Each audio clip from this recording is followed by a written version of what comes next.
Deliver Us Home KandA, KeokeN Talks Studio Layoffs, Kickstarter campaign, and life as a small indie. Dutch independent developer KeokeN Interactive, founded by brothers Koen Dieteman and Paul Dieteman, is back on Kickstarter for Deliver Us Home. KeokeN had to let go of almost all its employees not long ago, and now it's just the two brothers again, plus a couple of collaborators, making the crowdfunding proposition a necessity. I spoke with Koen Dieteman at length about what that means for this third entry in the sci-fi franchise, how they're coping as a small indie team, and much more. As a reminder, the Kickstarter campaign is active for 3 more days, with KeokeN looking to raise another $12,000 to fund the project. We had a great development on Deliver Us Mars. It was absolutely a step up. I would like to think that that moment of crafting Deliver Us Mars was also very much part of our ambition in the studio. Besides trying to, of course, get into the same success rate as Deliver Us the Moon, we also tried to do new things and to show a little bit where our ambition was headed. When we released in February 2023, which is when a lot of games were released, I don't think that the moment of release helped its performance. However, its sales were almost 5 times quicker than its predecessor. That was definitely not the problem. But when you saw the whole landscape of game publishing change every year, you saw that most of those deals relied on publishers recouping their budget. Once you understand what your landscape looks like, you cannot really sign anything else. We were very open to our team and said that we had to fight for it in order to land a deal. But if the landscape changes this much, then yeah, connecting another project was just really, really hard. As much as we tried, and we tried a multitude of things to make that a reality. But in the end, we just didn't make it with our core team intact. Right.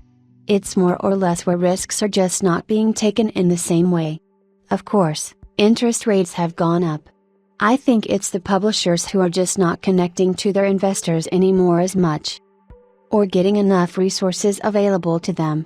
They are in a position where they just have to take a bet on something that is far more guaranteed, in a way. That makes the whole landscape a lot harder or a lot more competitive to the midsection towards indie. That's essentially the case. You can see that. It seems like the big AAA companies can safeguard themselves in time, and then there's a huge gap where safety only begins if you are an indie developer of, say, 3 or 4 or 5 people. Risks are just not being taken in the same way in funding games. It's interesting that you say that. It's where it all started.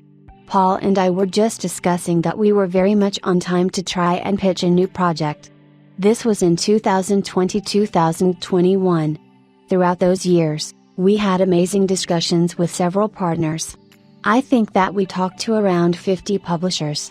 What was eventually the case is that if you have your own IP or a new IP, the risk is more in whether this IP is going to land a big audience or is going to return its investment. But if it's a known IP, then it's more or less, is it something that is lucrative in that business? After pitching almost 200 times, we always seem to have been bounced back and forth about something in the end. It was either too expensive or too cheap, or we had something with the game that was not particularly to their liking. Maybe we were too niche, or for someone else, too commercial. It was always about listening to what they wanted. But we were like, can we go back to what we want? After we had to make this tough decision, and we had something like, okay, so what brought us success in the first place? Then we saw the crowdfunding is not particularly in the same area as back in 2016 because it was different back then. We felt like, what if we would develop the game closer? We saw that the prototype project that we opened up in a small video was something that was actually very applauded. So we were like, what if that can help maybe develop a better sequel in the series? Right now, it does show potential from a different perspective. Yeah.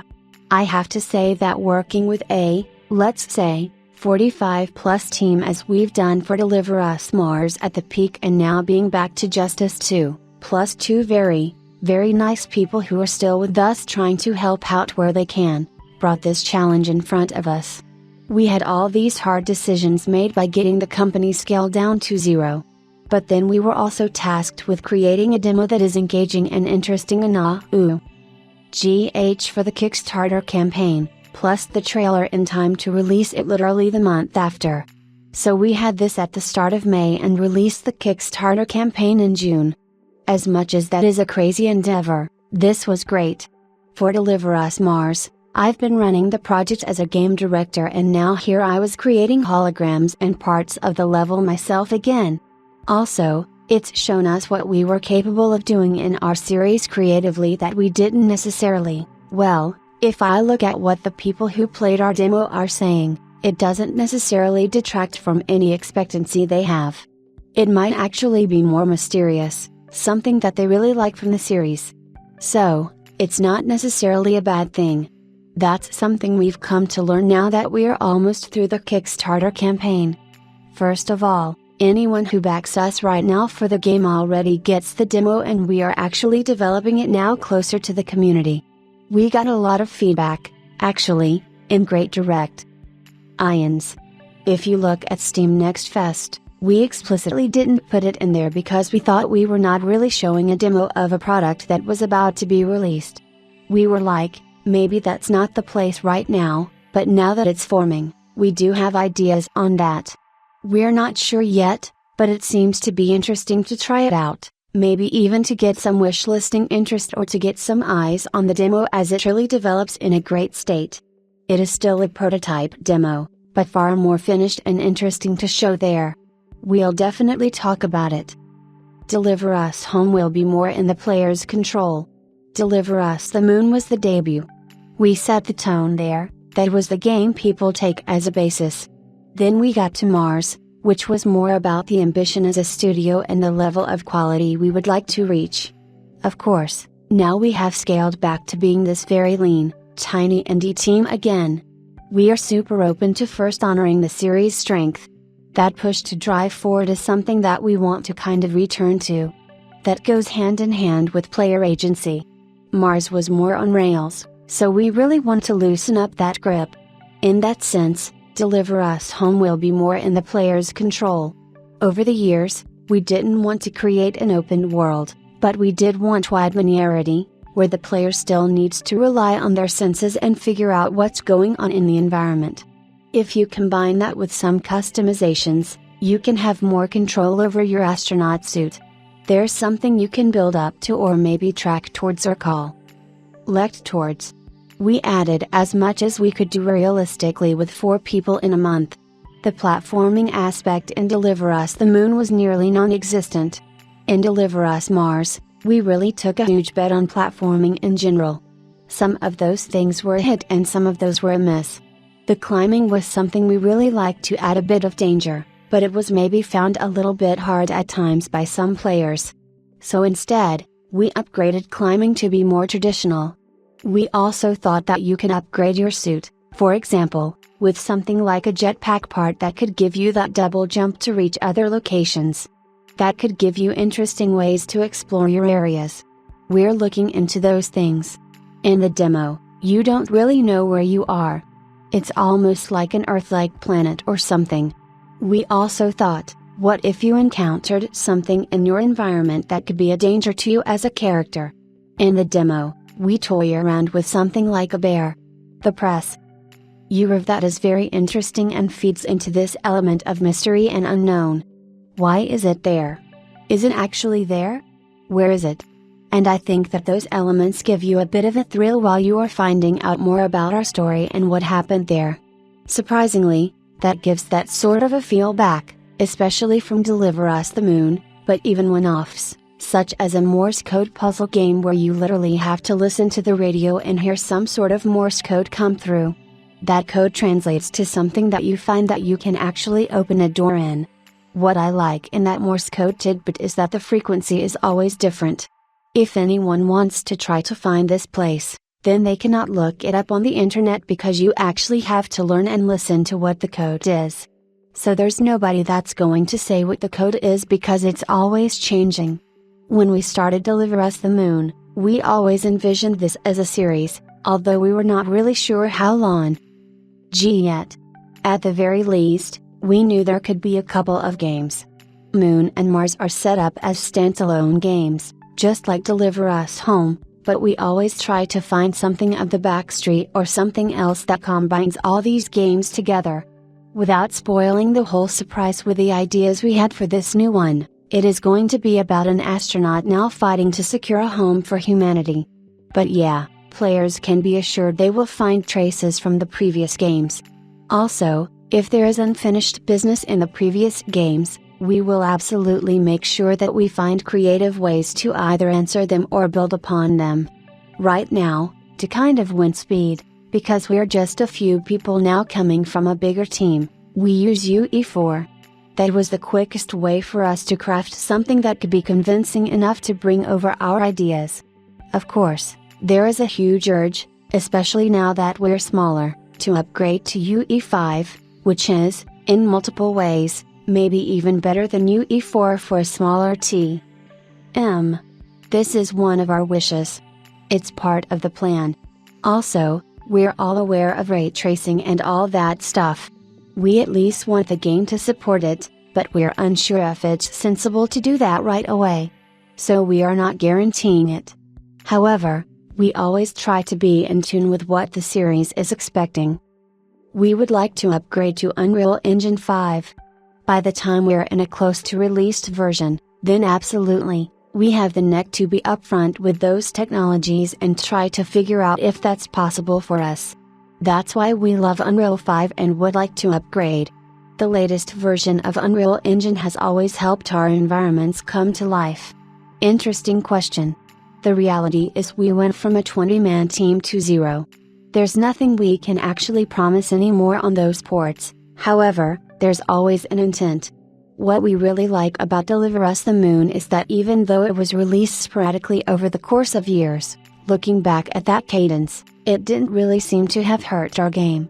Maybe the beginning could have been better, but you can see that as a smaller indie fighting for attention, some of those console releases can actually help. They become something of a moment and a part of the campaign or into the lifetime of the game where there's a little bit of attention to it. The fact that Deliver Us the Moon came out even on Stadia and old generation consoles, all in due time. Deliver Us the Moon was ported by another company. They said it was just not possible on the Switch. Now, though, they called me back and said they changed their mind. I was like, really? In a month's time, they kind of convinced me, showing that it was playable, and I was like, well, maybe it is actually worth looking into. Eventually, we finished the game on Switch, and now it is coming out. Realistically, though, we cannot promise or investigate these things right now. If we see an opportunity, we would love to bring it to more places, but it only depends on the situation. Yes. For me, it's also something of a breakthrough that we finally got something released on Nintendo. That's just really cool. Indeed. It would be helpful if the game picked up at a great pace, but we are also realistic. I mean, it's an older game, but it looks quite great on Switch. I wasn't expecting it to be running like this, but I do recognize the game, and it's still a great experience. We're very excited that we made that happen. Game Pass is absolutely something that we think about as a possibility. Paul and I have had a lot of discussions about this. There's two things we recognize. This industry just keeps evolving. If we look back to where the games industry started 40 years ago, it is impressive how fast that change came about. I do have sympathy for an artist, for example, who says, hey, it's also something I love to do and I don't want it to be replaced by something that's artificial intelligence. However, I see it a little differently. If you were working in a shop like a factory and you were flipping pieces of, I don't know, maybe a car. That wasn't necessarily a great job, but at the very least it was making a living for some people, but at some point, that changed for robotic arms. Now that worker is actually more in a control center, he controls the whole chain. I kind of see it a little bit like this as well. Instead of being very pessimistic about it, let's try to make use of it. Like, how are you able as a creative control or work with it? As much as you are against it, I think it's inevitable. This is going to be a change of pace. It's gonna significantly decrease budgets in a way that can help evolve your game or your production. Then again, we need to be sensible because we also understand that it might take jobs that people would love to do rather than being happy that they are replaced. True. For example, I remember that concept artists were used to create a sense of idea. But now, we don't necessarily replace them because even if you generate something, it doesn't really come down to something that you exactly want. But helping the artist team speed up the process of crafting an idea or crafting a certain concept was already, we don't necessarily use it in a final game, but it does help set an idea, set what people want to explain or try out in the game. That's something quite powerful, actually, as it helps rather speed up the understanding. In the past, we've seen Deliver Us the Moon launch on Game Pass. With all our previous games, there was a publisher with us that was either negotiating this or dealing with it eventually. I can see how a deal like that can help an independent company. It is absolutely something we think of as a possibility. Then again, there's no guarantees to that. We know there are lines and lines of developers lining up to get there. I think because the landscape has changed so much, for us, it turned more into that we had to deal with how to get our people to a safe place or get them new jobs. Of course, we were trying to set things up, but it was not really realistic at that point. Right now, we could actually think of it and how that would change our course of development, especially because we're now so lean in that sense that those deals could be very feasible. But like I said, we're not having any guarantees yet for that or any conversation, for sure. Maybe a good thing to say about Game Pass is I am not so sure what the impact on your overall success and sales figures is particularly. But I do know that Game Pass is a great discovery tool for an indie. We saw a lot of change in pace when we were on Game Pass. People just knew the game. Even the sentiment around it, I think there were over 1 million plays for Deliver Us the Moon on Game Pass. A lot of people know our game because of it. That is absolutely valuable. In the end, of course, as this is a business, you also need to make sure that you can survive on it. There needs to be a great middle ground in some way where it is something that you can live from, something that generates enough eyes and commercial value that your game gets discovered. Scoping down doesn't necessarily mean that the game is going to be less fun to play. It has passed our minds. This is maybe a little bit strange because I'm from a generation that was very used to gaming on a PC or console, but I can see with my kids nowadays that the phone or the tablet is probably the first thing that they're going to say that they played a game on. We haven't really made solid plans for it, but I remember we had some research done on what it would take to bring Deliver Us the Moon to a mobile device. Nothing really came out of it because the fires that we have been fighting were more pressing, but our minds have been there. Your way of saying it might spark me to check back into this because you're right. It's potentially something to consider. We are going, to some extent, back to our roots. We always fight to get this game out there because we also see that the community's sentiment is absolutely there and fighting for it with us. That's something that's extremely nice to see. Maybe not super surprising, but a little bit surprisingly, it gets to a better state. Maybe a more unique and surprising state of the game than we initially thought. Scoping down doesn't necessarily mean that the game is going to be less fun to play. We have a lot of things invested in the series already, and we can creatively use a lot of cool things that result in an exciting third game. We are on Kickstarter until the 11th of July. That's where we pick it off and see where we go up next.